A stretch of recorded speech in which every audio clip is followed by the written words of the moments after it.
রাব্বুল আলামিন বলেন কানান নাসু উম্মাতান ওয়াহিদা ফাবা'আসাল্লাহু النبيين مبشرين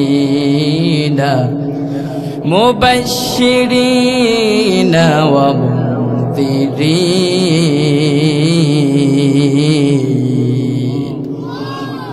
রব্বুল আলামিন বলেন পূর্বে এমনটা ছিল না রে বান্দা। আমরা বললাম আল্লাহ তাহলে কেমন ছিল? আল্লাহ বলেন কানান নাসু উম্মাতান ওয়াহিদা, পূর্বে তোমাদের ভিতরে বংশ পরম্পরা ছিল না, সেপারেট, ডিস্টেন্স, ডিভাইডেড, আলাদা থাকা, এরকম কোন চরিত্রিক গুণাবলী মানুষের ভিতরে ছিল না। উম্মাতা ওয়াহিদা, পূর্বে তোমরা সবাই ছিলে এক। সুবহানাল্লাহ বলেন। তার মানে আপনার রক্তের সম্পর্ক ছাড়া যেই পাশের প্রতিবেশী আছে ওরা আপনার ভাই, ঠিক কিনা?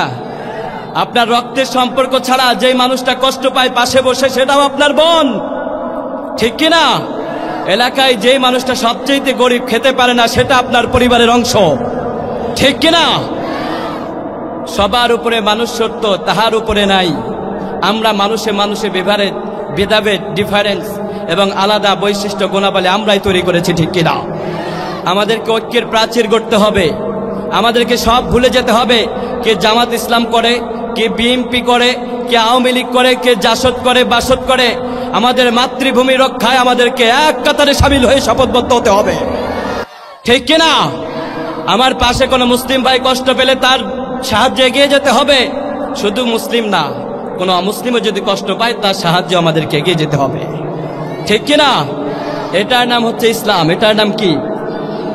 আওয়াজ হয় নাই, সবাই আওয়াজ দিয়ে বলেন না, নাম কি? ইসলাম। এটার নাম ইসলাম। দিস ইজ ইসলাম। এটাই হচ্ছে ইসলাম। আর আপনি ইসলাম ছাড়া অন্য কিছুতে শান্তি পাবেন না। ইন্নাদ দীনা ইনদাল্লাহিল ইসলাম। ইসলামটা দিয়েছে কে? আওয়াজ করে মুসলমানরা সিংহের মতো গর্জন দিয়ে বলেন ইসলাম দিয়েছে কে? ওই রাব্বুল আলামিন বলেন ইন্নাদ দীনা ইনদাল্লাহিল ইসলাম। বান্দারে, ইসলামটা আমি আল্লাহ তোমাদের জন্য সিলেক্টেড করেছি, আমি আল্লাহ বাছাই করেছি। ইসলাম ছাড়া অন্য কিছুর কাছে শান্তি পাবা না। ইসলাম বাদ দিয়ে কোথাও যাও না কেন, সেখানে শান্তি নাই। ইসলামে আছে শান্তি। ইসলামে কি আছে? শান্তি আছে। আল্লাহ রাব্বুল আলামিন বললেন বান্দারে, অনেকের কাছে এটা স্বপ্ন হতে পারে, আসলেই কি আমরা পূর্বে এক ছিলাম? কোরআনের ভাষায় যদি বিষয়টা আল্লাহ ক্লিয়ার করে দেয় তাহলে তো আমাদের কাছে আরো ভালো লাগবে, ঠিক কিনা? রাব্বুল আলামিন বলেন ইয়া আইয়ুহান নাসু ইন্না খালাকনাকুম মিন যাকারিন ওয়া উনসা। আওয়াজ হয় না, আরো আওয়াজ দিয়ে বলেন আল্লাহু আকবার। রাব্বুল আলামিন বলেন ইয়া আইয়ুহান নাস, হে মানুষ সকল। শব্দের দিক থেকে খেয়াল করেন, আল্লাহ কিন্তু এখানে বলে না হে ইমানদারেরা, ইয়া আইয়ুহাল্লাযিনা আমানু, তোমরা যারা ইমানদার আছো তোমরা শুনো। আল্লাহ বলে নাই ইয়া ইয়াহুদিয়া, ইয়াহুদিরা যারা আছো তোমরা শুনো। আল্লাহ বলে না ইয়া খ্রিস্টান, যারা খ্রিস্টান আছে তাদেরকে আল্লাহ সম্বোধন করে বলে নাই। আল্লাহ হিন্দুদেরকে বলে না, আল্লাহ গোটা মানব জাতিকে লক্ষ্য করে বলছেন ইয়া আইয়ুহান নাস। সুবহানাল্লাহ বলতেন না? রাব্বুল আলামিন বলেন ইয়া আইয়ুহান নাসু ইন্না খালাকনাকুম, তোমাদেরকে একজন নারী একজন পুরুষ থেকে সৃষ্টি করেছি। মিন যাকারি ওয়া উনসা, একজন পুরুষ এবং একজন নারীর থেকে তোমাদেরকে সৃষ্টি করা হয়েছে। ওয়া জাআলনাকুম শুউবা, এরপরে দুনিয়াতে আসার পরে কেউ কেউ বংশ পরম্পরায় ডিভাইডেড হয়ে গেছে। ওয়া জাআলনাকুম শুউবা, বংশগোত্র আগে ছিল না রে ভাই। আগে সবাই এক ছিলাম, সবাই একই ফ্যামিলিতে ছিলাম। সাইয়েদনা আদম আলাইহিস সালাতু ওয়াস সালামের সন্তান আমরা, আমাদের আর কোনো পরিচয় থাকতে পারে না, ঠিক কিনা? কিন্তু সবার আগে আমাদের ইসলাম, এরপরে আমাদের মাতৃভূমি, এবং সবচেয়ে বড় পরিচয় হচ্ছে আমরা ইসলামের পরে আমরা একজন মানুষ, ঠিক কিনা? ইসলাম বলেছে সবাইকে এক কাতারে নিয়ে আসো। যারা মুসলিম আছে তাদেরকে দিনের সৌন্দর্যটা তাদের কাছে উপস্থাপন করো।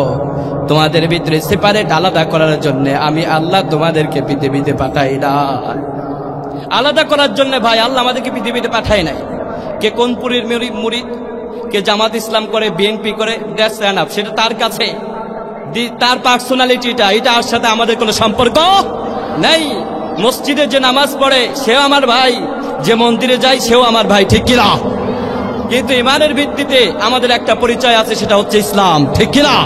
আর ইসলামের উপরে কেউ আঘাত আসলে, আঘাত দিলে এটা আর সহ্য করা যাবে না। তবে আমাদেরকে মেইনটা আমাদেরকে খেয়াল রাখতে হবে, আমরা মানুষ, সবাইকে আমাদেরকে সাহায্যে এগিয়ে যেতে হবে। একজন মুসলিম ভাই বিপদে পড়লে তার সাহায্যে এগিয়ে যেতে হবে, ঠিক কিনা? কারণ আমাদের নবী, ইসলামের নবী সাইয়্যিদিনা মুহাম্মদ সাল্লাল্লাহু আলাইহি ওয়াসাল্লাম, সবাই বলেন না মুহাব্বতের সাথে সাল্লাল্লাহু আলাইহি ওয়াসাল্লাম। বিশ্ব নবী জনাবে মুহাম্মদ সাল্লাল্লাহু আলাইহি ওয়াসাল্লাম কত চমৎকার গুণাবলীর নবী তিনি ছিলেন। নবুয়ত পাই নাই নবী, আল্লাহ বলছেন ওমা আরসালনাকা ইল্লা রাহমাতাল লিল আলামিন, ও নবী গোটা দুনিয়ার জন্য সবাইকে নবী করে পাঠিয়েছি, কিন্তু তোমাকে শুধু নবী না, তোমাকে পার্সোনালিটি আরেকটা গুণাবলী আমি আল্লাহ দান করেছি, সেটা হচ্ছে গোটা দুনিয়ার জন্য, গোটা ইউনিভার্সের জন্য তোমাকে আমি আল্লাহ রহম হিসেবে প্রেরণ করলাম। সুবহানাল্লাহ বলেন। কেমন রহম ছিলেন আমার নবী! শুধু ইসলাম ছাড়া বেধর্মীদের প্রতিও আল্লাহর হাবিবের কতটা সহানুভূতি ছিল জানার দরকার আছে না নাই? কথা কন না কেন? কষ্ট হচ্ছে মনে হয়, খারাপ লাগতেছে? বিশ্ব নবী জনাবে মুহাম্মদুর রাসূলুল্লাহ সাল্লাল্লাহু আলাইহি ওয়াসাল্লাম কতটা চমৎকার গুণাবলী নিয়ে পৃথিবীতে তিনি আগমন করেছিলেন। আল্লাহ এমনি এমনি বলে নাই, ও নবী লাকাদ কানা লাকুম ফি রাসূলিল্লাহ, ও নবী গো তোমাকে শুধু মুসলিমদের জন্য না, লাকাদ কানা লাকুম ফি রাসূলিল্লাহ, তোমাকে গোটা বিশ্ব জগতের জন্য আমি আল্লাহ আদর্শ হিসেবে প্রেরণ করলাম। আল্লাহ প্রিয় হাবিবকে তখন নবুয়ত দান করে নাই। মক্কার মধ্যে ভাইরা আমার খেয়াল করে শুনেন, কানগুলো খরগোশের মতো খাড়া করে দেন। এই আলোচনা শোনার পরে হৃদয়ের কান দিয়ে যদি শুনতে পারেন, আমার মনে হয় আজকের আলোচনার পরে আপনার আশেপাশে কোনো মানুষ আর কষ্টে থাকবে না। শুনতে রাজি আছেন ইনশাআল্লাহ? রাসূল সাল্লাল্লাহু আলাইহি ওয়াসাল্লাম তখন নবুয়ত পায় নাই। এমন সময় একটা ঘটনা, বিশ্বনবীজির চাচা আবু তালিব আর বিশ্বনবীজির দাদা ছিলেন আব্দুল মুত্তালিব। বিশ্বনবীজির চাচা আবু তালিবের অনেকগুলা সন্তান ছিল। আর মক্কায় একবার চারিদিকে চরম দুর্ভিক্ষ দেখা দিয়েছে, কোথাও খাদ্য পাওয়া যায় না, শস্য পাওয়া যায় না। আর খাদ্য শস্য না পাওয়া গেলে মক্কার মরুবালির চরের উপরে কেউ সহজে বেঁচে থাকাটা তার জন্য কঠিন হয়ে যায়। আবু তালিবের বংশমর্যাদা ছিল বেশি। আবু তালিব ওই জামানার শ্রেষ্ঠ বংশের ভিতরে তিনি জন্মগ্রহণ করেছিলেন। কুরাইশ বংশের একজন নেতা আবু তালিব। শুধু তাই নয়, আবু তালিবের পার্সোনাল একটা পরিচয় আসে, তিনি বিশ্বনবীজির চাচা। সুবহানাল্লাহ বলেন। কিন্তু তিনি ইসলাম ধর্ম গ্রহণ করে নাই। তখনকার ঘটনা, মক্কায় কোথাও ফসল হয় না, চারিদিকে শুধু খরা আর খরা। কেননা যখন বৃষ্টি না হয় খরা দেখা দেয়। চারিদিকে বৃষ্টি না হলে ফসল হয় নাকি? না কক্সবাজারে হয়? হয়? কোথাও হয় না। বৃষ্টি ছাড়া মানুষ বাঁচতে পারে না, পশু পাখিগুলা পাগল হয়ে যায়, জানটা বের হয়ে যায়। তো চারিদিকে যখন মক্কাতে বৃষ্টি হয় না, চারিদিকে খরা দেখা দিয়েছে, ছোট্ট ছোট্ট নালা কূপগুলাকেও খালি হয়ে গেছে, পানি পাওয়া যায় না। আর পানি না পাওয়ার কারণে মরুভূমির জাহাজ বলা হয় উটকে, এই উটটাও মৃত প্রায়, মানে মারা যায় এমন অবস্থা। গাছগুলা, খেজুর গাছে ফল হয় না। আবু তালিব কার্যক্রম করতে পারে না। আবু তালিবের কাছে টাকা থাকলেও পরে ওই টাকা দিয়ে যে খাদ্য শস্য এক জায়গায় করবে সেই শক্তি আবু তালিবের কাছে নাই। চারিদিকে যে খরা দেখা দিয়েছে, এই খরার ভিতরে আবু তালিব চরম বিপর্যস্ত হয়ে গেছে, কেননা তার ফ্যামিলিতে মেম্বারশিপ অনেক বেশি। আবু তালিবের সন্তান ছিল অন্য ভাইদের তুলনায় অনেক বেশি। বিশ্বনবী মুহাম্মদ সাল্লাল্লাহু আলাইহি ওয়াসাল্লাম তখন নবুয়ত পায় নাই। খেয়াল করে শুনেন, রাসূল চলে গেলেন তার চাচা সাইয়েদনা আব্বাস রাদিয়াল্লাহু তাআলা আনহুর কাছে। গিয়ে বললেন, ও চাচা, আপনি তো নিজেই সেটার ভুক্তভোগী, আমি নতুন করে আর কি উপস্থাপন করব রে চাচা। বিশ্বনবীর চাচা আব্বাস রাদিয়াল্লাহু তাআলা আনহু রাসূল সাল্লাল্লাহু আলাইহি ওয়াসাল্লামের সততা সম্পর্কে তিনি জানে যে আমার ভাতিজা সাইয়্যিদিনা মুহাম্মদ যার তেন কোনো মানুষ না, তার চরিত্র এতটা ভালো, নিশ্চয়ই সে আমার কাছে একটা ভালো প্রস্তাব নিয়ে এসেছে। আব্বাস বললেন, ও মুহাম্মদ, কি বলতে এসেছো তুমি আমার কাছে একটু প্রাণ খুলে শেয়ার করো না। বিশ্বনবী মুহাম্মদ সাল্লাল্লাহু আলাইহি ওয়াসাল্লাম উনি বললেন, চাচা গো, আমি আপনার কাছে একটা প্রস্তাব নিয়ে এসেছি। ওই প্রস্তাবটা হচ্ছে, ও চাচা, মক্কার ভিতরে বর্তমানে কোথাও খাদ্যশস্য পাওয়া যাচ্ছে না, আর চারিদিকে বৃষ্টি না হওয়ার কারণে, অনাবৃষ্টির কারণে চারিদিকে যেই খরা দেখা দিয়েছে রে চাচা, এমন সময় আপনার ভাই আবু তালেব, তার যে অনেকগুলা সন্তান আছে এটা আপনি ভালো জানেন। ও চাচা, আমরা তো নিজেরাই যেখানে চলতে পারি না, আপনার ভাই আবু তালেব এতগুলা সন্তান নিয়ে তার পিঠের উপরে এখন একটা বোঝা হয়ে গেছে। সে হয়তো নিজে খাইতে পারে না, পড়তে পারে না, এখন নিজের ওই বিশাল ফ্যামিলিটাকে কিভাবে তিনি পরিচালনা করবে। সুবহানাল্লাহ বলেন। কি দীর্ঘ চিন্তা বিশ্বনবী, তখনও কিন্তু তিনি নবী ছিলেন না, যৌবন বয়সে কি সৃজনশীলতা চিন্তা তার ভিতরে ছিল। সুবহানাল্লাহ বলেন। চাচা আব্বাস রাদিয়াল্লাহু তাআলা আনহু বললেন, হ্যাঁ মুহাম্মদ, তুমি তো ঠিকই বলেছ, আমি তো এইভাবে কখনো ভেবে দেখি নাই। ও মুহাম্মদ, তুমি যে প্রস্তাবটা দিয়েছো ভালো প্রস্তাব, কিন্তু মুহাম্মদ বলো এই ব্যাপারে আমরা কি পরিকল্পনা নিতে পারি। ও মুহাম্মদ, তাহলে চলো কিছু অর্থবিত্ত দিয়ে তাকে সাহায্য করি। মুহাম্মদ সাল্লাল্লাহু আলাইহি ওয়াসাল্লাম বললেন, চাচা, ও আমার প্রাণের চাচা, শুধু অর্থ সম্পদ দিলে হবে না, আমার তো মনে হয় তার যে সন্তান সন্ততিগুলো আছে অনেক বেশি, এই সন্তান সন্ততির কারণে তার পিঠের উপরে আরো বেশি বোঝা হয়ে গেছে। দুইটা সন্তানকে যদি আপনি একজনকে নিজের কাঁধে তুলে যদি ভরণ পোষণের দায়িত্ব নিতেন, আর আমি মুহাম্মদ যদি একজনের দায়িত্ব নিতাম, চাচা, আমার মনে হয় আমার চাচা আবু তালিবের কষ্টটা আরো লাঘব হয়ে যেত। সুবহানাল্লাহ বিহামদিহি। সাইয়েদনা আব্বাস রাদিয়াল্লাহু তাআলা আনহু এই প্রস্তাবটা শুনে উনি বিমোহিত হয়ে গেলেন, অবাক হয়ে গেলেন। উনি সাথে সাথে শুনে বললেন, মুহাম্মদ, এত দীর্ঘ পরিকল্পনা এবং এত চমৎকার একটা প্রস্তাব তুমি আমাকে দিয়েছো, এটা আমি না রেখে কিভাবে পারি। ও মুহাম্মদ, চলো আজকে তুমি আর আমি দুইজনে মিলে আবু তালিবের দরজায় কড়া নেড়ে এই প্রস্তাবটা তার কাছে শেয়ার করে দিব। সুবহানাল্লাহ। চাচা সাইয়েদনা আব্বাস, কেননা ওই সময় যখন খরা দেখা দিচ্ছিল, মুহাম্মদ বিন আব্দুল্লাহ এবং আব্বাস বিন আব্দুল মুত্তালিবের ওই সমাজের ভিতরে সবচাইতে অর্থনৈতিক অবস্থা অনেকটা ভালো ছিল। এই জন্য দুইজনে মিলে এই দায়িত্বটা নেওয়ার পরে দুইজনে মিলে চলে গেলেন আবু তালিবের বাসায় যাওয়ার পরে দরজায় কড়া নেড়ে বললেন, আপনার উপরে শান্তি বর্ষিত হোক, ও আমার প্রাণের চাচা আবু তালিব, আপনার কাছে আমরা দুইজন এসেছি একটা প্রস্তাব নিয়ে। আবু তালিব বড্ড খুশি হয়ে গেলেন, কেননা তার ভাতিজা, কারণ আবু তালিব সবচাইতে বেশি যত্ন করতেন মুহাম্মদ সাল্লাল্লাহু আলাইহি ওয়াসাল্লামকে।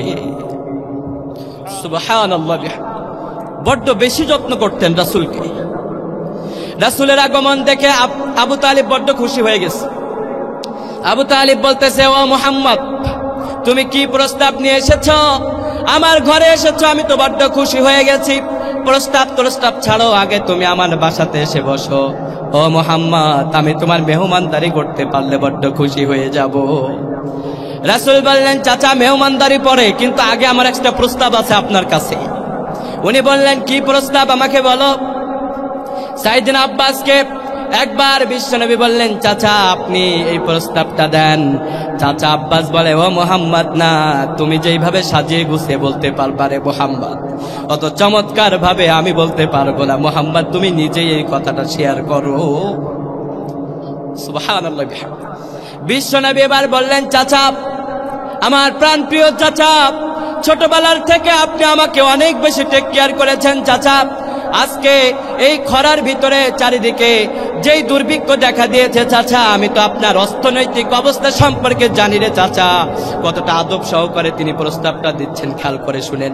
চাচাকে তিনি ছোট করছেন না, তিনি তার স্তরের জায়গায় রেখে আরো বড় করে তার কাছে প্রস্তাবটা দিচ্ছেন। সুবহানাল্লাহ।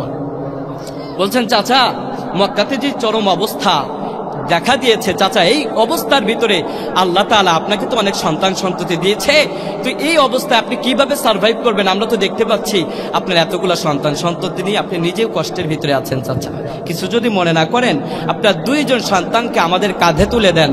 ওই সন্তানের একজনের দায়িত্ব নেবে আপনার ভাই আব্বাস, আর একজনের দায়িত্ব নেব আমি মুহাম্মদ। সুবহানাল্লাহ বলে। আবু তালিব এই প্রস্তাব শুনে বড্ড খুশি হয়ে গেলেন।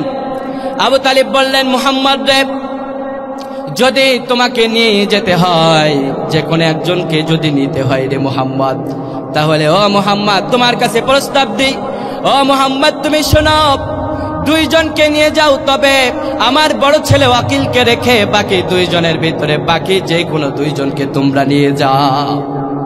ওই দিন বিশ্বনবী মুহাম্মদ সাল্লাল্লাহু আলাইহি ওয়াসাল্লাম সাইয়্যিদিনা আলী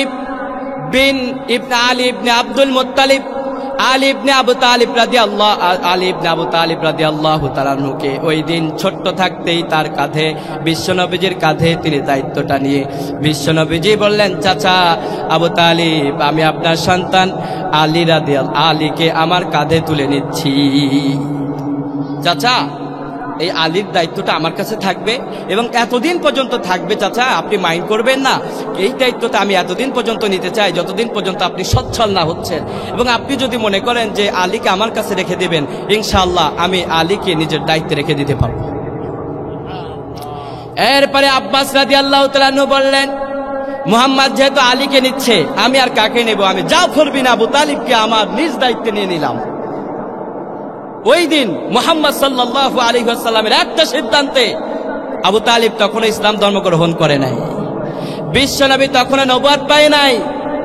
ওই সময় বিশ্বনবী ওই ছোট্ট বয়সে আলীকে নিজের দায়িত্বে নেওয়ার পরে যৌবন বয়সে যত সাহাবী ইসলাম ধর্ম গ্রহণ করেছে, কম বয়সে যত সাহাবী ইসলামের আঙ্গিনায় এসেছে, সব সাহাবীর ভিতরে আগে যিনি রয়েছেন তিনি হচ্ছেন সাইয়্যিদিনা আলী রাদিয়াল্লাহু তাআলা। সুবহানাল্লাহ বলেন।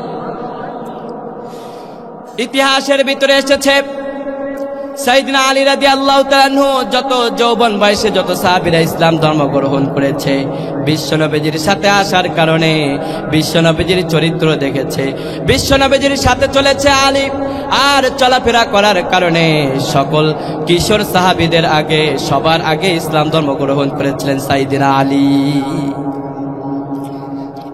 এরপরে বিশ্বনবীজির চাচা সাইয়্যিদিনা আব্বাস রাদিয়াল্লাহু তাআলা আনহুর সাথে গিয়েছিলেন কোন সাহাবী? সাইয়্যিদিনা জাফর বিন আবু তালিব রাদিয়াল্লাহু তাআলা আনহু, যিনি একাধারে তাবুকের জিহাদের একজন অতন্ত্র প্রহরী একজন সৈনিক ছিলেন, ঠিক কিনা? যিনি নিজের জীবনকে বাজি রেখে কালিমার পতাকে উড্ডীন করার জন্য একটার পর একটা তরবারির আঘাতে তার জীবনকে কোরবানি দিয়েছে। কালিমার পতাকাকে তিনি জমিনের সাথে মিশতে দেয় নাই। তিনি হচ্ছেন আর কেউ নয়, তিনি সাইয়্যিদিনা মুহাম্মদ সাল্লাল্লাহু আলাইহি ওয়াসাল্লামের চাচাতো ভাই জাফর বিন আবু তালিব রাদিয়াল্লাহু তাআলা আনহু। সুবহানাল্লাহ বলেন। জাফর বিন আবু তালিব রাদিয়াল্লাহু তাআলা আনহু ওই যে সাইয়্যিদিনা আব্বাসের সাথে তিনি চলে এসেছিলেন ওই দিন বিশ্বনবীজির সিদ্ধান্তে। বিশ্বনবীজি বলেন, আমার চাচাতো ভাই জাফর বিন আবু তালিব শুধু একাধারে রাসূলের চাচাতো ভাই না, মক্কার ভিতরে বিশ্বনবীজির চেহারার সাথে 5 জন ব্যক্তি ছিল যাদের চেহারার সাথে বিশ্বনবীজির চেহারাটা অনেক বেশি মিল ছিল। তার মধ্যে সবচাইতে বেশি মিল ছিল সাইয়্যিদিনা আলী। ওই যে বিশ্বনবীজি যে আলীকে আবু তালিবের কাছ থেকে নিজের ভরণ পোষণের দায়িত্ব নিয়ে ওই দিন সিদ্ধান্ত নিয়ে চলে এসেছিলেন, আলী একাধারে রাসূলের চাচাতো ভাই শুধুই ছিলেন না, আলী রাদিয়াল্লাহু তাআলা আনহু বিশ্বনবীজির মেয়ের জামাইও ছিলেন। সুবহানাল্লাহ বলতেন না? ও বিশ্বনবীজির মেয়ে ফাতেমা রাদিয়াল্লাহু তাআলা আনহুকে বিয়ে করার পরে তাদের গর্ভে যেই সন্তানটা এসেছিলেন তিনি আর কেউ নন, তিনি হচ্ছেন সাইয়্যিদিনা হাসান রাদিয়াল্লাহু তাআলা আনহু। যে হাসান হুসাইনের জীবনীটা শুনেন আপনারা, চোখের পানিগুলো ছেড়ে দেন। ওই হাসান আর কেউ নন, তিনি হচ্ছেন সাইয়্যিদিনা আলী রাদিয়াল্লাহু তাআলা আনহুর সন্তান। আর সেই হাসান রাদিয়াল্লাহু তাআলা আনহু যার মক্কার ভিতরে সবচাইতে বেশি বিশ্বনবীজির চেহারার সাথে যত সাহাবীর মিল ছিল, সবচাইতে বেশি মিল ছিল সাইয়্যিদিনা হাসান রাদিয়াল্লাহু তাআলা আনহুর সাথে। আর একজনের সাথে বিশ্বনবীজির চেহারার মিল ছিল, তিনি আর কেউ নন, আজকের আমাদের এই কথার যিনি নায়ক ছিলেন সাইয়েদনা জাফর বিন আবু তালিব রাদিয়াল্লাহু তাআলা আনহু। তিনি বিশ্বনবীজির চেহারার সাথে জাফর বিন আবু তালিব রাদিয়াল্লাহু তাআলা আনহুর চেহারার অনেক বেশি মিল ছিল। সুবহানাল্লাহ বলেন। ভাইরা আমার, এই ঘটনাটা বলার উদ্দেশ্য হচ্ছে ওই যে আমরা প্রথম আয়াতে কালিমা তেলাওয়াত করেছিলাম, আল্লাহ রাব্বুল আলামিন বলেন কানান নাসু উম্মাতান ওয়াহিদা। রাব্বুল আলামিন বলেন বান্দারে তোমরা সবাই এক, তোমাদেরকে একটা ফ্যামিলির ভিতরে আমি আল্লাহ তাআলা প্রথম সৃষ্টি করেছিলাম। তোমরা প্রথমে ছিলে একটা উম্মাত, একটা জাতি। তখন তোমাদের ভিতরে কোনো বিভক্তি ছিল না, তোমাদের ভিতরে একজন আরেকজনের ভিতরে কোনো পার্থক্য ছিল না, শত্রুতা ছিল না। আজকে শত্রুতা করো, শত্রুতা করা যাবে না। কেউ বিপদে পড়লে তার সাহায্যে এগিয়ে যেতে হবে। বিশ্বনবী যে অমুসলিম ছিলেন তার সাহায্যে এগিয়ে গিয়েছেন। যুবক ভাইরা কান খুলে শুনে রাখেন, বিশ্বনবী যখন নবুয়ত পায় নাই, যৌবন বয়সে সাইয়েদনা আলী রাদিয়াল্লাহু তাআলা আনহু এবং জাফর রাদিয়াল্লাহু তাআলা আনহুকে নিজের কাঁধে তুলে দেওয়ার জন্য যেই পরিকল্পনা নিয়েছিলেন, এলাকার কেউ যদি মারজুট থাকে তাদের দায়িত্বে যুবকদেরকে এগিয়ে যেতে হবে। ঠিক কিনা? যুবকরা কি রাজি আছো? ইনশাআল্লাহ যুবকরা যদি ঠিক হয়ে যায় এই অঞ্চলটা সোজা হয়ে যাবে। ঠিক কিনা? কারণ ইসলাম শান্তির কথা বলে। ইসলামের আঙ্গিনায় যদি আমাদের যুবকরা চলে আসে, এই এলাকার কোনো ব্যক্তি আর অসচ্ছল থাকবে না। ঠিক কিনা? এলাকায় কোনো মারজুট থাকবে না, এলাকায় কোনো অবিবাহিতা কোনো নারীও আর থাকবে না। ঠিক কিনা?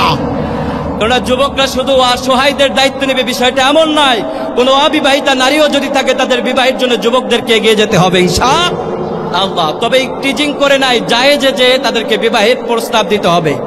রাজি আছেন ইনশাআল্লাহ? বিশ্বনবীজি সবার সাহায্যে এগিয়ে গিয়েছেন, শুধু মেয়েদের দিকে এগিয়ে গেলে হবে না। যুবকরা এটা শুনে অনেকে খুশি হয়েছে যে না, হুজুর অনেকদিন পর একটা ভালো কথা কইছে, এলাকায় যাদের বিয়া হয় না তাদের দায়িত্বে আমরা আছি ইনশাআল্লাহ। এটা না বললেও হইতো, তবে উল্টে যেহেতু হাইলাইট করছে এটা আমাদের উপর আরো বেশি কাঁধে চাপ পড়ে গেছে। বিষয়টা এমন নয়। আপনি সৃজনশীল চিন্তা করেন, বিশ্বনবী যেমন সৃজনশীল ছিলেন ওরকম সৃজনশীল চিন্তা করেন। পারবো না ইনশাআল্লাহ? সবাই বলেন না ইনশাআল্লাহ? একটু চায়ের ব্যবস্থা, সবাই একটু জিকির করেন লা ইলাহা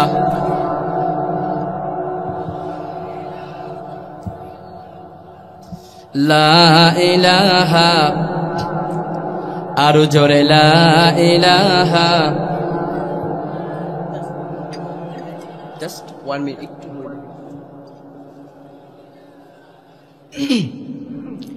লা ইলাহা, আরো জোরে লা ইলাহা। চা লাগবো নাকি আপনাদের? একটু আওয়াজ করে আল্লাহর নামে জিকির করতে পারবো না ইনশাআল্লাহ? আল্লাহ নামের জিকির করবে যারা, আল্লাহর প্রিয় বান্দা তারা, আল্লাহর প্রিয় বান্দা যারা, জান্নাতে প্রবেশ করবে তারা। বলিলা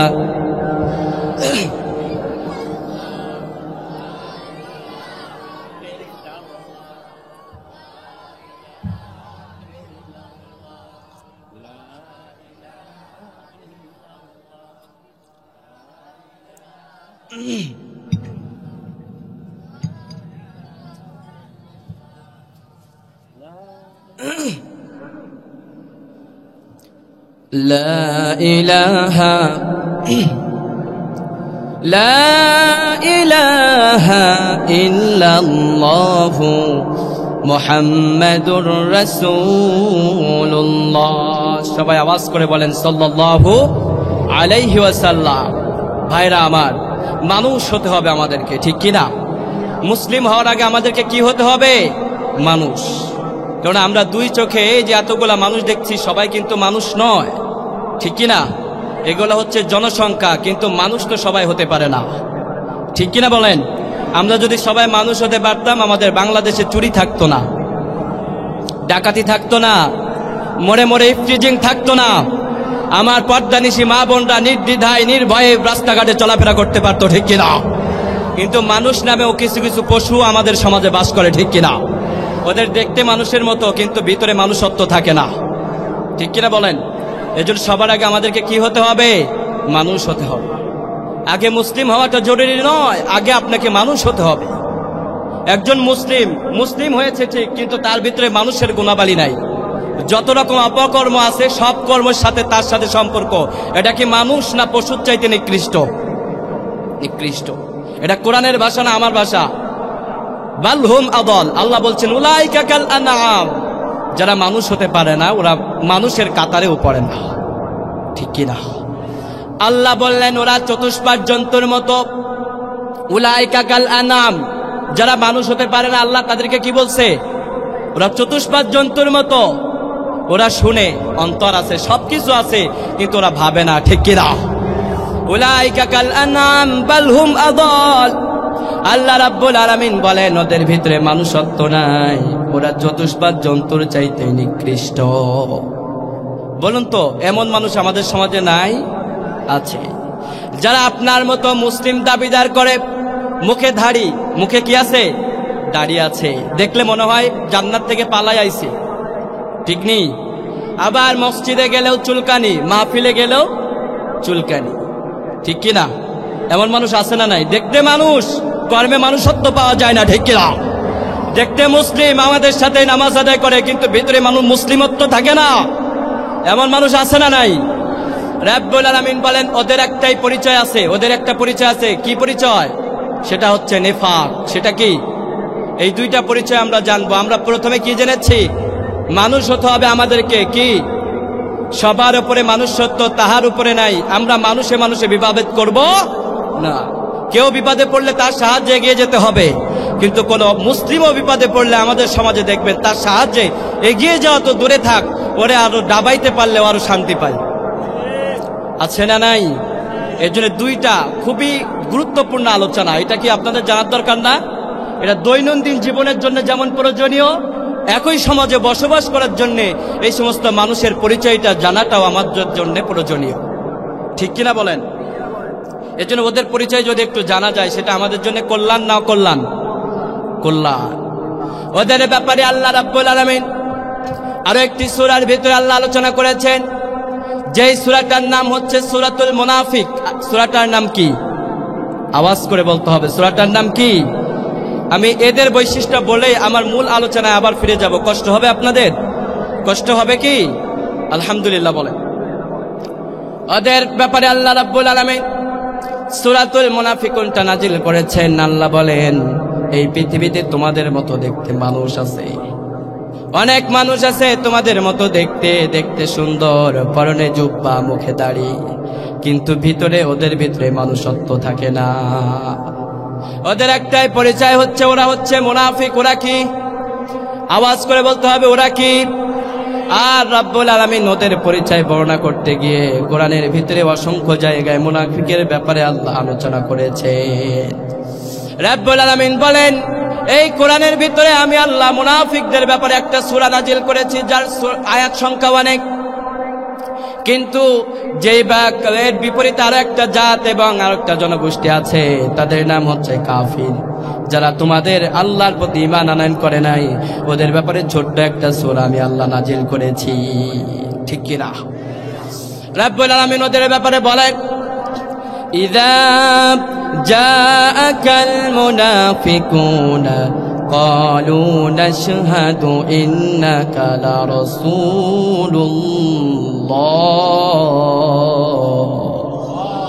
রাব্বুল আলামিন বলেন ইযা জাআকাল মুনাফিকুন, মুনাফিকরা যখন তোমাদের দরবারে আসে, তোমাদের বাসাতে আসে, তোমাদের দোকানগুলোতে আসে, তখন এসে বলে ইযা জাআকাল মুনাফিকুনা ক্বালু নাশহাদু ইন্নাকা লারাসূলুল্লাহ, ইয়া রাসূলুল্লাহ। মুনাফিকরা যখন আপনার দরবারে আসে ওরা এসে বলে নিশ্চয় আপনি আল্লাহর রাসূল, ওয়াল্লাহি তাল্লাহি বিল্লাহি, আপনি যে আল্লাহর রাসূল এই ব্যাপারে কোনো সন্দেহ নাই গো নবী, কিন্তু আমার কথাটা আপনি বিশ্বাস করেন, অমুক বেটা এই কামটা করছে। বলুন তো ওই কথার সাথে আপনি যদি আপনার সাথে মিলান, যেমন ফর এক্সাম্পল যদি আমি আপনাদেরকে বলি, আপনাদের কারো দোকান থাকলে দোকানে যে কিছু মানুষ বলে ভাই তুমি যে বড্ড ভালো মানুষ, তোমারে বিশ্বাস করে আমি একটা কথা বলতে চাই, তুমি এই কথাটা আর কাউরে বলবা না। না এগুলি না, এদিকে সব ভদ্র মানুষ আছে, এগুলা পুরুষদের চাইতে মহিলাদের ভিতরে বেশি আছে, ঠিক কিনা? সকাল হইলে দেখবেন এক বউ আর এক বোরের বাসায় যায়, এলাকায় যত ঝামেলা আছে এগুলা নিয়ে ওইখানে আর নতুন করে সংগঠন বাড়ায়, এই যে কি বলে সংসদ ভবন বসে যায় ওখানে, ঠিক কি না? আছে না নাই? ওখানে আবার মন্ত্রী পরিষদ আছে, নির্বাচিত মেম্বার অব দ্য পার্লামেন্ট আছে, যারা নির্ধারিত সময় পর্যন্ত বলতে পারবে, এরপরে আরো কিছু মহিলারা ওখানে যে অ্যাটাক করতে পারবে, ঠিক কি না? আবার ওদের একটা ডায়লগ হচ্ছে, বুথ তোমারে বড্ড বিশ্বাস করে যদি তোমারে কই তুমি কাউরে কইতা না, ঠিক নেই? এগুলা কি মিলছে আপনাদের সাথে? মিলছে মনে হয় না? বিশ্বনবীজির কাছেও মুনাফিকরা এসে এই ধরনের কথা বলতো, ওগো আল্লাহর নবী, আপনি যে আল্লাহর নবী এ ব্যাপারে কোনো সন্দেহ নাই, কিন্তু অমুক একটা সাহাবীর ব্যাপারে আমার একটা কোশ্চেন আছে, ওই সাহাবীটা এই কাম করছে, ওই সাহাবী অমুক কাম করছে, কিন্তু দেখা যায় তো চূড়ান্ত ভাবে আল্লাহ ওদেরকে মুত্তাবাদি বলে কোরআনের আয়াত নাজিল করে দিতেন, ঠিক কি না? কোরআনের একটা ঘটনা আমি আপনাদেরকে শোনাই, তাফসীরের ভিতরে এসেছে, সূরাতুল মুনাফিকুন নাজিল হওয়ার প্রেক্ষাপট এটা, শানে নুজুল এটা। আমরা যদি শানে নুজুলটা জানি তাহলে আমাদের জন্য সূরার আয়াতগুলা বুঝতেও সুবিধা হবে, ঠিক কি না? তাবুকের যুদ্ধের সময় বিশ্বনবীজি সাল্লাল্লাহু আলাইহি ওয়াসাল্লামের একজন সাহাবী, নাম তার সাইয়্যিদিনা রাদিয়াল্লাহু তাআলা আনহু, যায়েদ বিন আরকাম রাদিয়াল্লাহু তাআলা আনহু, সরি আমার স্মরণ হচ্ছিল না, নাম কি? যায়েদ বিন আরকাম রাদিয়াল্লাহু তাআলা আনহু। সাইয়্যিদিনা যায়েদ বিন আরকাম রাদিয়াল্লাহু তাআলা আনহুর বর্ণনায় যায়েদ বিন আরকাম বলেন, তাবুকের জিহাদের সময় আমি জিহাদের জন্য প্রস্তুতি নিচ্ছিলাম, এমন সময় বাতাসে আমার কানে একটা কথা ভেসে আসলো, কণ্ঠটা আমার একটু পরিচিত মনে হলো, আমি একটু কানটা লাগিয়ে শুনতে গেলাম, আমার কণ্ঠে ভেসে আসলো ওই জামানার সবচাইতে নিকৃষ্ট মুনাফিকদের সর্দার আব্দুল্লাহ বিন উবাইয়ের কণ্ঠে ভেসে আসলো। তিনি বলছেন যে মুহাম্মদ সাল্লাল্লাহু আলাইহি ওয়াসাল্লামের সাথে মক্কা থেকে মাদিনা, যখন রাসূল মাদিনায় থাকতেন, রাসূল মাদিনায় থাকাকালীন সময়ে রাসূলের হাতে হাত রেখে আমরা ইসলাম ধর্ম গ্রহণ করলাম। ইসলাম ধর্ম গ্রহণ করার পরে মক্কা বিজয় হলো, এবং মক্কা বিজয়ের এই যে যুদ্ধ হলো, ফাইট হলো, এই ফাইটে আমরা নিজেরাও অংশগ্রহণ করলাম, কিন্তু যুদ্ধে বিজয় হওয়ার পরে মুহাম্মদ সাল্লাল্লাহু আলাইহি ওয়াসাল্লাম আমাদেরকে এই মাদিনায় কিছু অর্থবিত্ত দিল না, আমাদের মাদিনাতে একটা ঘর বানিয়ে দিল না, আমাদের পিছনে কিচ্ছু খরচ করে নাই। মুহাম্মদ সাল্লাল্লাহু আলাইহি ওয়াসাল্লামের সাথে এতদিন থাকলাম, তিনি আমাদের পিছনে একটা টাকা ইনভেস্ট করলো না। অথচ মক্কা বিজয়ের পরে কোন ঘরহীন ব্যক্তি, জমিনহীন ব্যক্তি, যাদের যাযাবার অবস্থা, তাদের ব্যাপারে বিশ্বনবী যতটা সড়ক, আমাদের ব্যাপারে বিশ্বনবী এতটা সড়ক হন না। যাদের জমি জায়গা নাই, ঘর বাড়ি নাই, তাদের আবাসনের ব্যবস্থা করেছে মুহাম্মদ সাল্লাল্লাহু আলাইহি ওয়াসাল্লাম। এজন্য ইসলামী রাষ্ট্র কায়েম হলে যাদের অবস্থানহীন আছে, ওদের ব্যাপারে একটা সুখবর হচ্ছে, ইসলামী রাষ্ট্রে তাদের অবস্থান, তাদের আবাসস্থলের ব্যবস্থা করে দেয়া ইসলামী ইমারতের আমিরের উপরে ফরজ হয়ে যায়, ঠিক কিনা? মুহাম্মদ সাল্লাল্লাহু আলাইহি ওয়াসাল্লাম মক্কা বিজয়ের পরে ভূমিহীন যারা ছিল, যাদের ঘরবাড়ি ছিল না, ওদের ঘরবাড়ির ব্যবস্থা করছে। এখন এই অবস্থা দেখে মুনাফিকদের তো অন্তরে জ্বালা। আমাদের এই বাংলাদেশে একটা নেতা ছিল, যার একটা ডায়লগ খুব ভাইরাল হয়েছে, জ্বালা রে অন্তরে জ্বালা, ঠিক নেই? এগুলা গোষ্ঠী শুদ্ধ এখন পালাইছে, ঠিক কি না? তো মুনাফিকদের নেতা আব্দুল্লাহ বিন উবাই, ওরও তখন অন্তরে জ্বালা, হায় রে মুহাম্মদ, সবাইরে দেয় কিন্তু আমারে দেয় না। হ্যাঁ, সবাইরে দেয়, মুহাম্মদ অমুকরে বাড়ি বানাই দিছে, অমুকরে ঘর বানাই দিছে, কিন্তু মুহাম্মদ সাল্লাল্লাহু আলাইহি ওয়াসাল্লামের সাথে মাদিনা থেকে মক্কাতে আসলাম, মুহাম্মদ আমাদেরকে কিছু দিল না। নাউজুবিল্লাহ বলেন। মুহাম্মদ কি সাল্লাল্লাহু আলাইহি ওয়াসাল্লাম তিনি কি স্বজন প্রিয়তা বশত দিবেন, নাকি ঘর বাড়িহীন যারা তাদেরকে দিবেন? কথা কন না কেন? ঘর বাড়িহীন যারা তাদেরকে দিবে। এজন্য ইসলামী রাষ্ট্র কায়েম হলে যারা অমুসলিম আছে তারাও যেমন নিরাপদে থাকে, মুসলিমরাও নিরাপদে থাকে, ঠিক কিনা? ইসলামী রাষ্ট্র ছাড়া কোনো মানুষের কল্যাণ কোন রাষ্ট্র করতে পারে না। রাষ্ট্রের ভিতরে ঝামেলা থাকে, চুরি থাকে, বাটপারি থাকে, যেটা দীর্ঘ 17 বছর পরে আমরা বিলিভ করতে পারতেছি, ঠিক কিনা? ভাইরা আমার, মনে রাখবেন, আব্দুল্লাহ বিন উবাই বলল এত কিছু তাদেরকে দেয়, কিন্তু মুহাম্মদ যে আমাদেরকে দেয় না। আর যখন মুনাফিকদের নেতা এই কথা বলছে, ও তো একা একা বলবো না, আপনাদের গ্রামের বউ এবং মহিলারা যখন কথা বলে ওরা কি একা একা কয় না সামনে কিছু মানুষ থাকে? আব্দুল্লাহ বিন উবাইরও কিছু মুরিদও ছিল। ওরা আব্দুল্লাহ বিন উবাইয়ের সামনে, আর আব্দুল্লাহ বিন উবাই কইতেছে, দেখো বিশ্বনবী যে আমাদের কিছু দিল না, আমরা তো মুহাম্মদ সাল্লাল্লাহু আলাইহি ওয়াসাল্লামের সামনে যে এই কথা তো আর বলতে পারবো না, তাহলে তো আমাদের মান সম্মান থাকবে না। এখন কি করা যায়? যখন এই মক্কা থেকে আবার মদিনায় আমরা ব্যাক করব, মক্কা থেকে মদিনায় আমরা চলে যাব, মদিনায় চলে যাওয়ার পরে আমাদের ভিতরে যারা অসচ্ছল আছে, গরিব আছে, অসহায় আছে, মদিনা থেকে ওই অসহায়দেরকে আমরা বের করে দিব এবং ওদেরকে বের করে দিয়ে ওদের জমি জায়গাগুলো আমরা দখল করে নেব। নাউযুবিল্লাহ বলেন। কি চক্রান্ত দেখেন আব্দুল্লাহ বিন উবাই। সে বলল যারা অসম্মানী আছে, অর্থাৎ যাদের টাকা নাই, আমরা মনে করি তাদের সম্মানও নাই। ওরা যাদের টাকা নাই, অর্থবিত্ত নাই, মদিনা থেকে ওদেরকে আমরা ঘর ছাড়া করব, কাউকে মদিনাতে রাখবো না। এখন এই কথা শুনছে কে? যায়েদ বিন আরকাম রাদিয়াল্লাহু তাআলা আনহু। এই কথা শোনার পরে উনি তো বিশ্বনবীর সামনে ডিরেক্টলি বলতে পারছে না, উনি কারো মাধ্যম ব্যবহার করতেছে। আর ওনার মাধ্যম ছিলেন অন্য কেউ নয়, সাইয়েদিনা ওমর ফারুক রাদিয়াল্লাহু তাআলা আনহুর নাম কি? ওমর রাদিয়াল্লাহু তাআলা নরম ছিলেন না গরম ছিলেন? গরম। সাইয়েদিনা ওমরের কাছে যায়েদ বিন আরকাম রাদিয়াল্লাহু তাআলা আনহু যে বলতেছে, ও আমার চাচা, তোমার সাথে আমার একটা কথা আছে। সাইয়েদনা ওমর ফারুক রাদিয়াল্লাহু তাআলা আনহু কথা শোনার পরে বললেন, কি কথা আমাকে বলো। ওমর ফারুক রাদিয়াল্লাহু তাআলা আনহুর কথার জবাবে যায়েদ বিন আরকাম বললেন, ও আমার চাচা, কথা হচ্ছে এই যে আজকে এই তাবুকের জিহাদে আমি প্রস্তুতি নিচ্ছিলাম, এমন সময় আমার কানে একটি আওয়াজ ভেসে আসলো।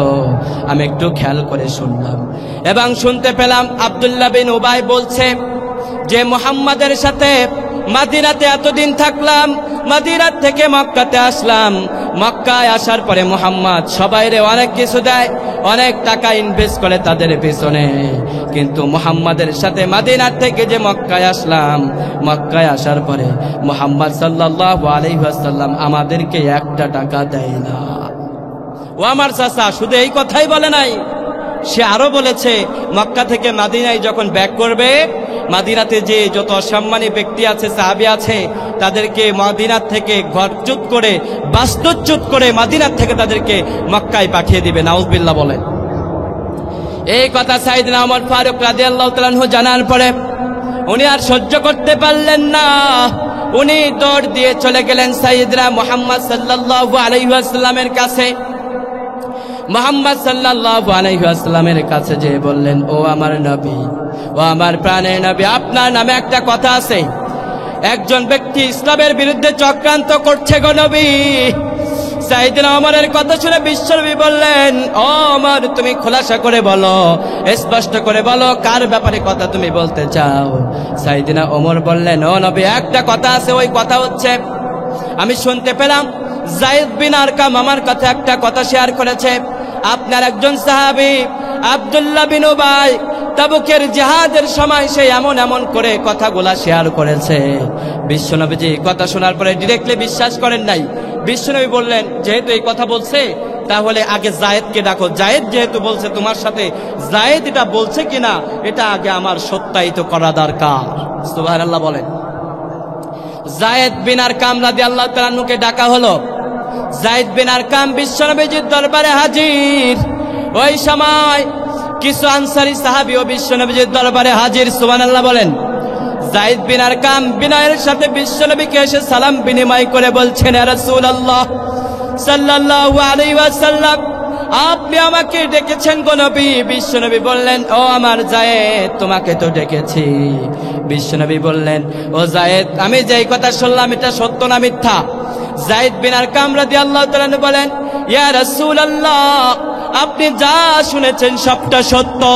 আল্লাহু আকবার বলেন। আবার এই কথাকে জাস্টিফাই করার জন্য বিশ্বনবী শুধুমাত্র যায়েদের উপরে নির্ভর করেন নাই, তিনি ডাক দিলেন আব্দুল্লাহ বিন উবাই, ওই জামানার সবচাইতে নিকৃষ্ট নরপশু এবং মুনাফিকদের সর্দার আব্দুল্লাহ বিন উবাইকে। আব্দুল্লাহ বিন উবাইকে ডাকা হলো। দেখেন এবার আপনাদের সামনে, আপনাদের সাথে এই আব্দুল্লাহ বিন উবাইয়ের যে ওয়াদা এবং তার যে কথা, ওই কথার সাথে আপনাদের এই এলাকার কিছু মুনাফিকি চরিত্র মানুষের সাথেও মিলে যাবে। কেমন করে আব্দুল্লাহ বিন উবাই বিশ্বনবীর আস্থা অর্জন করার জন্য আল্লাহ এবং তার রাসূলকে কেমন ভাবে ইউজ করেছেন একটু খেয়াল করে শুনেন। আব্দুল্লাহ বিন উবাইকে যখন ডাকা হলো, আব্দুল্লাহ বিন উবাই বিশ্বনবীর দরবারে হাজির। বিশ্বনবী বললেন, ও আব্দুল্লাহ বিন উবাই রে, তোমার ব্যাপারে একটা কথা শুনলাম, তুমি নাকি এমন এমন করে কথা বলেছ। তুমি নাকি বলেছ আমি নবী একটা কিপটা, আমি নবী একটা টাকা তোমার পিছনে খরচ করি না। নাউজুবিল্লাহ বলেন। আমি নবীর ব্যাপারে তুমি এমন কথা বলেছ। ও আব্দুল্লাহ বিন উবাই, তুমি যা বলেছো এটা সত্য না মিথ্যা, আমি সেটা যাচাই করতে চাই। তুমি বলো এই কথা তুমি বলেছো কিনা। আব্দুল্লাহ বিন উবাই বলছে, ইদা জাকাল মুনাফিকুনা ক্বালু নাশহাদু ইন্নাকা রাসূলুল্লাহ। ইয়া রাসূলুল্লাহ, আমি জানি আপনি নিশ্চয় আল্লাহর নবী। আল্লাহু আকবার বলেন। শুধু তাই নাই গো নবী, আমি জানি আপনি সত্য। ও নবী, আল্লাহ সত্য, এজন্য আমি আল্লাহর কসম করে বলছি, আল্লাহি, আল্লাহর কসম করে বলি গো নবী, আমি এই কথা বলি নাই। ও নবী, যায়েদ বিন আরকাম আমার ব্যাপারে যা আপনার কাছে বলেছে গো নবী, সবটা মিথ্যা। ও নবী, শুধু তাই নাই, যদি আপনি বিশ্বাস না করেন, ও নবী, এই কোরআন ছুঁয়ে শপথ করে আমি আব্দুল্লাহ বিন উবাই বলছি, যায়েদ বিন আরকাম আপনার সাথে যা বলেছে সবটা মিথ্যা। এখন এই পরিস্থিতি যখন যায়েদ বিন আরকাম রাদিয়াল্লাহু তাআলা আনহুর সামনে উপস্থাপন হলো, যায়েদ বিন আরকাম তখন খুশি না অখুশি? অখুশি। কেননা যায়েদ বিন আরকাম বুঝতে পেরেছে আমি যার কাছে এই কথা বলেছি তিনি সাধারণ কোনো নবী নয়, তিনি সাধারণ কোনো মানুষ নয়। নবী যদি অখুশি হয়ে যায়, অখুশি হয়ে যাবে কে? নবী যদি নারাজ হয়ে যায়, নারাজ হয়ে যাবে কে? নবী যদি আমার উপরে অখুশি হয়ে যায়, আল্লাহ আমার প্রতি অখুশি হয়ে যাবে। যায়েদ বিন আরকাম বড় চিন্তাগ্রস্ত হয়ে গেছে। যায়েদ বিন আরকাম কান্না করতে করতে বিশ্বনবীর দরবারে শেষ হয়ে যায়। আর ওইদিকে আনসারী সাহাবীরা যায়েদ বিন আরকামকে তিরস্কার করে বলে, ও যায়েদ বিন আরকাম, তুমি এটা কি কাম করলা যায়েদ? তুমি কি একটা কোনো কাম করলা? ও যায়েদ, তুমি জানো না মুহাম্মদ কে? ও যায়েদ, তুমি জানো না যেই নবীজির ইশারায় 4টা 2 খণ্ড হয়ে যায়, তুমি সেই নবীজির সামনে মিথ্যা কথা বলেছো আর একজন সাহাবীর বিরুদ্ধে, এটা কি তুমি কখনোই ঠিক করো নাই? আল্লাহু আকবার বলেন। যায়েদ বিন আরকাম তো ভীত হয়ে গেছে, মনে মনে কষ্ট পাচ্ছে, লাঞ্ছিত বঞ্চিত ঘরমাত্মক অবস্থা যায়েদের। আবার এমন একজন সাহাবীর কাছে তিনি শেয়ার করেছে, সাধারণ কোন সাহাবী নন, তিনি হচ্ছেন সাইয়েদনা ওমর ফারুক রাদিয়াল্লাহু তাআলা আনহু। সাইয়েদনা ওমর এসে বলছে, যায়েদ, তুমি আমার ভাতিজা হতে পারো, কিন্তু বিশ্ব নবীজির ব্যাপারে আমি তোমাকে ছাড় দিতে পারবো না। ও যায়েদ, তুমি যে কাজটা করেছো এটা একদমই ঠিক করো না। এটা যায়েদ। যায়েদ রাদিয়াল্লাহু তাআলা বাসায় চলে আসলেন, বিছানায় মাথা দিয়ে ঘুমানোর চেষ্টা করতে, কিন্তু ঘুম আর কি হয় না, আসে না, চোখ বন্ধ হয় না, চিন্তিত ঘর্মাত্মক অবস্থা। বাসায় এসে খাওয়া দাওয়া করে না, বিছানায় মাথা দেয়, কিন্তু ঘুমও আসে না। এমন সময় আল্লাহ পাক রব্বুল আলামিন সুবহে সাদিকের আগে সাইয়েদনা জিবরিল আমিন আলাইহিস সালাতু ওয়াস সালামকে নাজিল করে দিয়ে বললেন, ও জিবরিল, আমার নবীর কাছে তুমি তাশরিফ নিয়ে চলে যাও। সুবহে সাদিকের আগে জিবরিল আমিন আলাইহিস সালাতু ওয়াস সালাম বিশ্বনবীর কাছে এসে বলছে, ও নবী, যায়েদ বিন আরকাম আপনার সাথে যা বলেছে নবী সব সত্য। হুমুল্লাযীনা ইয়াকুলুনা লা তুনফিকু আলা মান ইনদা রাসূলিল্লাহ। ও নবী, যায়েদ বিন আরকাম আপনার সাথে যা বলেছে সবটা সত্য গো নবী। এই সাহাবীর উপরে কোরআনের আয়াত নাজিল করে দিয়েছে কে? সত্যায়িতের ব্যাপারে আল্লাহ কোরআনের আয়াত নাজিল করে দিয়ে বলছে, নবী, যায়েদ বিন আরকাম আপনার সাথে যে বলেছে, যে আব্দুল্লাহ বিন উবাই আপনাকে বলেছে যে আপনি নবী তাদের পিছনে 1 টাকা খরচ করেন না, হুমুল্লাযীনা ইয়াকুলুনা লা তুনফিকু আলা মান ইনদা রাসূলিল্লাহ। ও নবী, যায়েদ বিন আরকাম যা বলেছে সবটা সত্য। আর আব্দুল্লাহ বিন উবাই আপনার রবের নামে আর আপনার নামে যা শপথ করে বলেছে সবটা আব্দুল্লাহ বিন উবাই মিথ্যা কথা বলেছে। বলেন তো, এরকম শপথ করে সত্তা এবং আস্থার জায়গা অবস্থান করতে চাই, যোগ্যতা অর্জন করতে চাই, এমনও কিছু মুনাফিক নামধারী মুসলিম আমাদের সমাজে আছে না নাই? আওয়াজ দিয়ে বলতে হবে, আছে না নাই? ও রাব্বুল আলামিন বলেন ওদের ব্যাপারে তোমরা সতর্ক হয়ে যাও। ওরা তোমাদের কাছে এসে বলবে ইদা জাকাল মুনাফিকুন, তোমাদের কাছে আসবে এবং তোমাদের কাছে এসে তোমাদের আস্থার জায়গা অর্জন করার জন্য তোমাদের নামে কসম করবে, তোমাদের নামে প্রশংসা করবে। কিন্তু জেনে রাখো মুনাফিকদের মিষ্টি মিষ্টি কথায় তোমরা তাদের কথা বিশ্বাস করো না। ঠিক কিনা? মুনাফিকদের কথাকে বিশ্বাস করা যাবে না ভাইরা আমার। তাহলে এক নম্বরে আমরা জানলাম সবার আগে আমাদের কি হতে হবে? মানুষ হতে হবে। কি হতে হবে? দুই নম্বরে কোন মুনাফিক যখন আমাদের কাছে আসবে কোনো তথ্য নিয়ে, এই তথ্যটা জাস্টিফাই এবং ভেরিফাই না করা পর্যন্ত ওই কথাকে বিশ্বাস করা যাবে না। শুধু এখন তো আমাদের উপরে আর ওয়াহি আসে না, কিন্তু কেমন ভাবে আপনি যাচাই করবেন? ভাইরা আমার, যে ব্যক্তিটা আপনার কাছে কোনো তথ্য নিয়ে এসেছেন সে কতটা সত্যানিষ্ঠ ব্যক্তি, সে কতটা সত্য কথা বলে সেটা যাচাই করতে হবে। ঠিক কিনা? যদি দেখেন ওই ব্যক্তিটা আগের থেকে মিথ্যা কথা বলে, মানুষের সাথে উল্টাপাল্টা কথা বলে তাদের আস্থার জায়গা অর্জন করতে চায়, সে যদি তার কসম, হ্যার কসম, নিজের কসম, 14 গোষ্ঠীর কসমও দেয়, ওর কথা বিশ্বাস করা যাবে না। বিশ্বাস করা যাবে? আর এই মুনাফিকরা যে শুধু মুনাফিক হয় বিষয়টা এমন নয়, এরা চরম লেভেলের একটা অহংকারী হয়ে থাকে। ঠিক কিনা? সাওয়াউন আলাইহিম আস্তাগফারতা লাহুম, আল্লাহ বললেন নবী ওদের জন্য আপনি একবার না দুইবার না, ওদের জন্য আপনি যতবারই আমি আল্লাহর কাছে ক্ষমা চান, ওদের একটা দোয়াকেও আমি আল্লাহ কবুল করব না। ঠিক কিনা? অথচ আমাদের সমাজে দেখবেন মুনাফিকরা মৃত্যুবরণ করলে মসজিদে যায়, হুজুরের কাছে যায় 1000 টাকার একটা কসকচ্চার নোট দিয়ে হুজুরের পকেটে ঢোকাই দেয়া বলে হুজুর একটু আমার বাপের জন্য দোয়া করে দিয়েন, আমার মায়ের জন্য দোয়া করে দিয়েন। কিন্তু জীবন ভর ইসলামের বিরুদ্ধে কলম চালিয়েছে। ঠিক কিনা? মুনাফিক পরিচয় নিয়ে মৃত্যুবরণ করেছে। সারা জীবন যদি দোয়া করে কোনো দোয়া কবুল হবে না। এই জন্য জীবন যতদিন আছে এর ভিতরে আমাদেরকে সোজা হয়ে যেতে হবে। মাইকের আওয়াজ যতদূর যায়, এই চরিত্র যাদের ভিতরে আছে আপনারা সোজা হয়ে যান। ঠিক কিনা? কোন মা বোনের ভিতরে থাকলে আপনারাও সোজা হয়ে যান। কেননা মৃত্যু যখন হবে কবরের পাশে দাঁড়িয়ে যদি আল্লাহর ওলিও দোয়া করে, ওই দোয়া কবুল করবে না কে? আওয়াজ দিয়ে বলতে হবে, কবুল করবে না কে?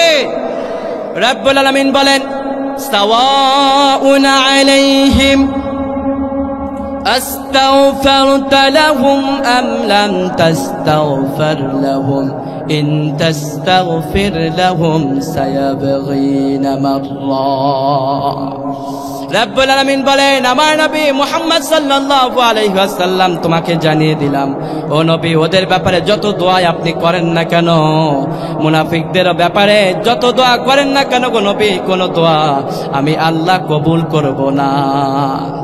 এখন আমাদের সমাজের কোন ইমাম যদি দোয়া করে ওর দোয়া কবুল হইব নাকি? না, কবুল হইব না। এবং মুনাফিকদের ব্যাপারে আল্লাহ কোরআনের আয়াত নাজিল করে জানিয়ে দিয়েছেন ইন্নাল মুনাফিকিন ফি দারকিল আসফালি মিনান নার। মুনাফিক যদি হও জাহান্নামের সবচাইতে নিকৃষ্ট এবং নিচু জায়গায় তাদের অবস্থান হয়ে যাবে। নাউযুবিল্লাহ বলেন। এই ব্যাপারে আল্লাহ অন্য কোনো ব্যক্তিদের ব্যাপারে বলে নাই। আল্লাহ বলে নাই সবচাইতে জাহান্নামের নিচু স্থানে থাকবে কাফেররা। আল্লাহ বলেছেন সবচাইতে নিচু স্থানে থাকবে মুনাফিকরা। ঠিক কিনা? এই জন্য মুনাফিক হওয়া যাবে। আর যাদের ভিতরে চরিত্র আছে চেঞ্জ করার দরকার আছে না নাই? চেঞ্জ করার দরকার আছে না নাই? ভাইরা আমার, কক্সবাজারের ভাইরা, বলুন তো কেউ যদি আপনার কাছে এরকম ভাবে ওই মুনাফিকদের তৎকালীন যে কসমগুলা দিত এরকম টাইপের কসম দিয়া কেউ যদি আমাদের উপরেও দেয় এবং তারা যদি আমাদের আস্থার জায়গা অর্জন করতে চায়, চেষ্টাও করে, আমাদের তাদের ব্যাকগ্রাউন্ড জানতে হবে সে কতটা সত্যবাদী। ঠিক কিনা? যদি দেখেন যে সে অবস্থা খারাপ তাহলে তার কথা বিশ্বাস করা যাবে না। রাজি আছেন ইনশাআল্লাহ? 3 নম্বরে আমাদেরকে জানতে হবে আল্লাহ তাআলা বলছেন লাকাদ কানা লাকুম ফি রাসূলিল্লাহ। এই যে ঘটনাগুলো তোমরা শুনলা তোমাদের দৈনন্দিন জীবনে যা প্রয়োজন তা আমাদের নবীর চরিত্রের ভিতরে ছিল। সুবহানাল্লাহ বলেন। আমাদের নবীর কারণে এই সব ঘটনাগুলো ঘটছে, কারণ আমাদের নবীর উপরেই কোরআন নাজিল হয়েছে। সুবহানাল্লাহ বলেন। আমাদের নবীর ব্যাপার জন্যই আমরা মুনাফিকদের ব্যাপারে জানতে পেরেছি। ঠিক কিনা? নবী যদি যায়েদ বিন আরকামের কথা বিশ্বাস না করতেন তাহলে মনে হয় না কোরআনের আয়াত নাজিল হতো। ঠিক কিনা? নবী যায়েদ বিন আরকামের কথা বিশ্বাস করার কারণে আল্লাহ মুনাফিকদের ব্যাপারে স্পষ্ট ধারণা নেওয়ার জন্য আল্লাহ রব্বুল আলামিন মুনাফিকদের ব্যাপারে কোরআনের আয়াত নাজিল করে দিয়ে আমাদেরকে সতর্ক করে দিয়েছেন। ও মুসলমানরা, ও আমার উম্মতেরা, মুনাফিকদের এই আচরণগুলো থাকবে, তোমরা সতর্ক থাকবা। ঠিক কিনা? এজন্য রাব্বুল আলামিন বলেন লাকাদ কানা লাকুম ফি রাসূলিল্লাহি উসওয়াতুন হাসানাহ। ও দুনিয়ার মানুষ, তোমাদের জীবনের জন্য আমি আমার নবীর ভিতরে যে চরিত্র রেখেছি এটাই তোমাদের জন্য উত্তম চরিত্র। আমার নবীজির চরিত্র ছাড়া তোমরা কখনো সফল হতে পারবা না। রাসূলকে বাদ দিয়ে আমরা কখনো সফল হতে পারবো না। আতিউল্লাহ ওয়া আতিউর রাসূল, রাসূলকে বাদ দিয়ে আল্লাহকে মানা যায় না, আল্লাহকে বাদ দিয়ে রাসূলকে মানা যায় না। আপনি আল্লাহকে বাদ দিয়ে রাসূলকে মানতে পারবেন? আল্লাহর পরিচয় তো আল্লাহ রাসূলের মাধ্যমেই দিয়েছেন, ঠিক কিনা? রাসূলের উপরে আল্লাহ কোরআন নাজিল করে আমাদেরকে জানিয়েছেন, আমার নবী তোমাদেরকে যা শিক্ষা দিয়েছে তা তোমরা মানো। ওয়ামা আতাকুমুর রাসূল ফাখুযুহু ওয়ামা নাহাকুম আনহু ফান্তাহু। সুবহানাল্লাহ বলেন। আমার নবীর উপরে যা যা নাজিল করেছি তা তোমরা ধরো, আমার নবী তোমাদের জন্য যা নিয়ে এসেছে তা তোমাদের জীবনে বাস্তবায়ন করো, আর নবী যা নিয়ে আসেন নাই তা থেকে তোমরা দূরে থাকো, ঠিক কিনা? নবী যা নিয়ে এসেছেন আমাদের জন্য, এর ভিতরে আল্লাহ তাআলা আমাদের জন্য আখিরাতে এবং দুনিয়ায় কল্যাণ রেখেছেন, ঠিক কিনা? আর নবী যা নিয়ে এসেন নাই, যা নিষেধ করেছেন তা মানলে আখিরাতে এবং দুনিয়াতে আমাদের জন্য অকল্যাণ এবং লাঞ্ছনাদায়ক অবস্থার ব্যবস্থা আছে, ঠিক কিনা? এজন্য রাব্বুল আলামিন বলেন, শোনো শোনো, তোমাদেরকে আমার নবীর ব্যাপারে যদি জানতে চাও, আমার নবী কেমন ছিলেন যদি তোমরা সেটাও জানতে চাও, সাইয়েদিনা আয়েশা রাদিয়াল্লাহু তাআলা আনহার কাছে সাহাবীরা এসে প্রশ্ন করলেন। ওগো নবীর স্ত্রী সাইয়েদিনা আয়েশা রাদিয়াল্লাহু তাআলা আনহাকে বললেন, ইয়া আয়েশা, সাইয়েদিনা আয়েশা রাদিয়াল্লাহু তাআলা আনহার কাছে যখন প্রশ্ন করলেন, আপনি বলেন বিশ্বনবীজির চরিত্রটা কেমন ছিল? বিশ্বনবীজির চরিত্রের ব্যাপারে সাইয়েদিনা আয়েশা রাদিয়াল্লাহু তাআলা আনহা তখন বললেন, কানা খুলুকুল কোরআন। নবীর ব্যাপারে যদি জানতে চাও, নবীর চরিত্রটাই ছিল কোরআন। সুবহানাল্লাহ বলেন। এজন্য নবীকে জানতে চাইলে আপনাকে কোরআন জানতে হবে, ঠিক কিনা? আর নবীর চরিত্রের ব্যাপারে কোরআনের ভিতরে আল্লাহ রাব্বুল আলামিন একটা সূরা দিয়েছেন, যে সূরাটার নাম হচ্ছে সূরাতুল মুমিন। নাম কি? মুমিন। আওয়াজ করে বলতে হবে, সূরাটার নাম কি? সূরাতুল মুমিন। আল্লাহ রাব্বুল আলামিন সূরাতুল মুমিনের ভিতরে আমাদের জন্য বিশ্বনবীজির উত্তম চরিত্রে যে আদর্শিক ব্যাপারে যতগুলা গুণাবলী, বিশ্বনবীজি যেমন ছিলেন, নামাজের ভিতরে যেমন ছিলেন আপনার আমার নবী, যেমন করে নামাজ আদায় করতেন আপনার নবী, আল্লাহ রাব্বুল আলামিন বিশ্বনবীজির নামাজের চিত্রটা সূরাতুল মুমিনের ভিতরে দিয়ে দিয়েছেন। বিশ্বনবীজি আচারিক ব্যাপারে মানুষের সাথে কেমন করে কথা বলতেন, কেমন করে আরেকজনের মানুষের সাথে নিয়ে টকিং করতেন, আলোচনা করতেন, মাশওয়ারা করতেন, সে ব্যাপারেও আল্লাহ সূরাতুল মুনাফিকের ভিতরে আল্লাহ তাআলা আমাদেরকে ইনপুট করেছেন। সুবহানাল্লাহ বলেন। তার মানে বিশ্বনবীজির জীবনে যদি আপনি জানতে চান, সূরাতুল মুনাফিকুন আপনার, সূরাতুল মুমিন আপনাকে জানতে হবে, ঠিক কিনা? আল্লাহ রাব্বুল আলামিন আমাদেরকে বলছেন, قد أفلح المؤمنون الذين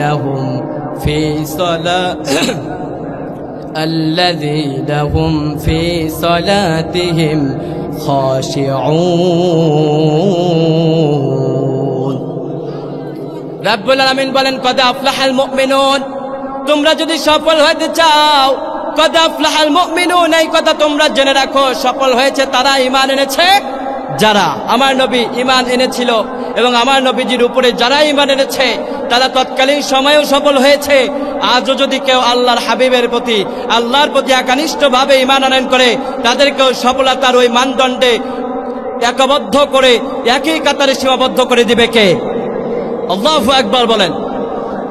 বিশ্বনবীজির সাথে তৎকালীন সময়ে যারা ঈমান এনেছিল, আল্লাহ রাব্বুল আলামিন বলেন, আমার নবীজির সাথে তৎকালীন সময়ে যারা ঈমান এনেছিল, দুনিয়াতে শুধু আমার নবীজির সাথে তারা থাকবে না, আখিরাতে ময়দানে মহাশরে ফয়সালার সাথে আমি আল্লাহ রাব্বুল আলামিন জানিয়ে দিলাম, তোমরা যদি আমি আল্লাহর হাবিবের ব্যাপারে সবটা মানো, আমি আল্লাহর হাবিব যেমনে চলেছে, আমার হাবিবের চরিত্র সম্পূর্ণ যদি তোমাদের ভিতরে থাকে, ওয়া মাইয়ুতিল্লাহা ওয়ার রাসূল فأولئك مع الذين أنعم الله عليهم من النبيين والصديقين والشهداء والصالحين।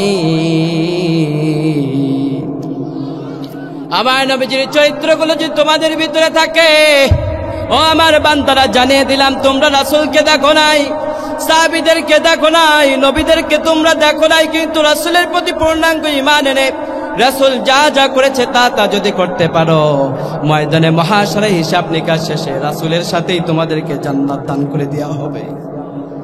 সুবহানাল্লাহ, আসতে বলেন, বাসাতে যা বলেন সুবহানাল্লাহ, আওয়াজ করে একই সাথে একটাই আওয়াজ দিয়ে বলেন সুবহানাল্লাহ।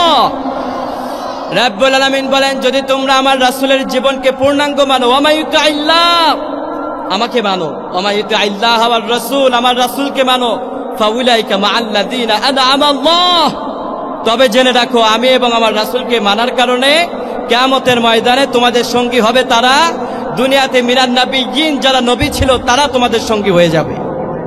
সুবহানাল্লাহ, আসতে বলেন। এই জন্য রব্বুল আলামিন বলেন, আমার নবীজির চরিত্র, আমার নবীজির বিহেভিয়ার, আমার নবীজির আচরণ সম্পর্কে যদি জানতে চাও, কোরআন নিয়ে তোমাদেরকে এক্সপেরিমেন্ট করতে হবে, কোরআনটা তোমাদেরকে জানতে হবে। ঠিক কিনা বলেন? কোরআন নিয়ে না জানার কারণে রাসূলের চরিত্রের ব্যাপারে আপনি জানেন না, ঠিক কিনা? রাসূল যে কতটা মানবিক ছিলেন আমরা প্রথমে শুনেছি, রাসূল যে কতটা চিন্তাশীল এবং বিচক্ষণ ছিলেন সেটাও আমরা জেনেছি, ঠিক কিনা? এই জন্য রব্বুল আলামিন বলেন, আফালা ইয়াতাদাব্বারুনাল কুরআনা আম আলা কুলুবিম আফকালুহা। সুবহানাল্লাহ বলেন। রব্বুল আলামিন বলেন, আফালা ইয়াতাদাব্বারুনাল কুরআন, কোরআন নিয়ে তোমরা চিন্তা করো, তাহলে আমার রাসূলের সম্পূর্ণ জীবনটা তোমাদের কাছে স্পষ্ট হয়ে যাবে। সুবহানাল্লাহ বলে। আমরা কোরআন নিয়ে চিন্তা করি না ভাই, আমরা একজন আরেকজনের বাসা নিয়ে, ফ্যামিলি নিয়ে যে চিন্তা করি, এই চিন্তাটা আমরা কোরআন নিয়ে কখনো করি নাকি? আফালা ইয়াতাদাব্বারুনাল কুরআন। এজন্য আল্লাহ বলছেন, তোমরা কোরআন নিয়ে একটু চিন্তা করো। আম আলা কুলুবিম আফকালুহা, তোমাদের চিন্তার ব্যাপারে, চিন্তার সাগরে ভাসিয়ে দেওয়ার জন্য কোরআনটাকে আমি আল্লাহ নাজিল করেছি। সুবহানাল্লাহ বলে। এজন্য কোরআন নিয়ে যদি গবেষণা করেন, দিনের পর দিন চলে যাবে, মাসের পর মাস চলে যাবে, বছরের পর বছর অতীত হয়ে যাবে, কোরআনের এক্সপেরিমেন্ট করে আপনি কখনো শেষ করতে পারবেন না। এজন্য আমাদেরকে কোরআন নিয়ে একটু গবেষণা করার দরকার আছে না নাই? কোরআনকে ঘরের টাকায় তাকে সাজিয়ে রাখা যাবে না, ঠিক কিনা? কোরআন জীবিত, কোরআনটাকে আমাদেরকে নিয়মিত পড়তে হবে। রাজি আছেন সবাই ইনশাআল্লাহ? এখনো আলোচনার অনেক বিষয়বস্তু ছিল, যেহেতু সময় শেষ, আমার আলোচনাও শেষ হয়ে যাবে ইনশাআল্লাহ। আপনারা কি কষ্ট পাবেন? ইনশাআল্লাহ আবার যদি কখনো দেখা হয় ইনশাআল্লাহ আলোচনা হবে ইনশাআল্লাহ। তবে আজকের যিনি প্রধান আলোচক, আমার প্রিয় বড় ভাই এবং শায়েখ, আমাদের খুব পরিচিত, একসাথে ঢাকাতে প্রায় আমাদের দেখা হয় আলহামদুলিল্লাহ। আপনাদের প্রিয় মুখ এবং আমাদের সকলের প্রিয় মুখ মাওলানা শায়েখ ডক্টর ফখরুল আশিকি, আল্লাহ তাআলা ওনার মুখ থেকে চমৎকার বাণীগুলো আমাদেরকে ধৈর্য সহকারে শোনার তৌফিক দান করে। আমরা সবাই বলছি আমিন। আমাদের